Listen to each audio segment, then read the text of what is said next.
Hello guys, আসসালামু আলাইকুম। কেমন আছেন? আশা করি ভালো আছেন। আমিও আপনাদের দোয়ায় আলহামদুলিল্লাহ অনেক অনেক বেশি ভালো আছি। তো গতকাল 24 তারিখ গেছে, 24শে এপ্রিল। তো আমার মেয়ের বার্থডে ছিল, যে ভিডিওটা আপনাদের সাথে শেয়ার করা হয় নাই, তা আজকে আমি আপনাদের কাছে শেয়ার করছি। আপনাদের জন্য টুকটুক করে ভিডিও করে করে রেখেছি, যেন আপনাদেরকে আমি তা শেয়ার করতে পারি। এই তো এইখানে আমার মেয়ের বার্থডে উপলক্ষে তার নানু বাড়ি থেকে তার নানু কিছু আয়োজন করেছে। আমরা যেহেতু রাজশাহীতে আসছি আমার মায়ের বাসায়, তো আমরা তার নানুই বলছে যে তার যেহেতু নাতনির বার্থডে, একটা মাত্র নাতনির, তো তার বার্থডে উপলক্ষে তিনি সব কিছু করবেন।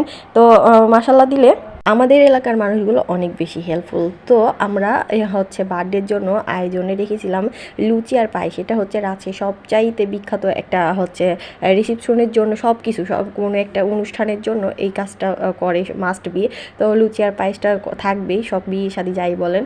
তো এই যে এখানে উঠানের মধ্যে ইট দিয়ে চুলা তৈরি করা হয়েছে, এখানে রান্না করা হবে বিরিয়ানি।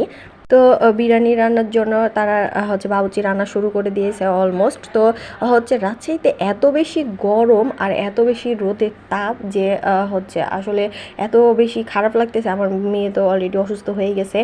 তো যাই হোক, এখানে পায়েসটা হয়ে গেছে পুরোপুরি। তো পায়েসটা আর কিছুক্ষণের মধ্যে নামিয়ে নিবে, আর বিরিয়ানির মধ্যে ডাল দিবে, সেজন্য ডাল এটা আর কি ধুয়ে বেছে তৈরি করা হয়েছে, রেডি করছে। আর এদিকে আমার আম্মু মরিচগুলো কেটে কেটে দিচ্ছে, সব কিছুই আর কি রেডি করে দিচ্ছে বাবুর্চির কাছে। আর এইটা পায়েসের দিয়ে পায়েসের মধ্যে কিছুটা তার আমার মেয়ের নামের প্রথম অক্ষরটা আর কি সেট করছে তার মামা। মামা এই কাজটা আমাদের আসলে সবাই অনেক অনেক বেশি হেল্পফুল। একটা কোনো কিছু হইলে সবাই অনেক বেশি সাহায্য করে, এটা আমার কাছে সত্যি অনেক বেশি ভালো লাগে। তো এখানে শসা আর লেবু কাটা হচ্ছে। তো দেখতেই পাচ্ছেন শসার মধ্যে কি সুন্দর করে ডিজাইন করে নিচ্ছে। এটা কিন্তু আমার কাছে অনেক বেশি ভালো লাগে, শসাটা দেখতে অনেক বেশি সুন্দর লাগে দেখতে শেপটা।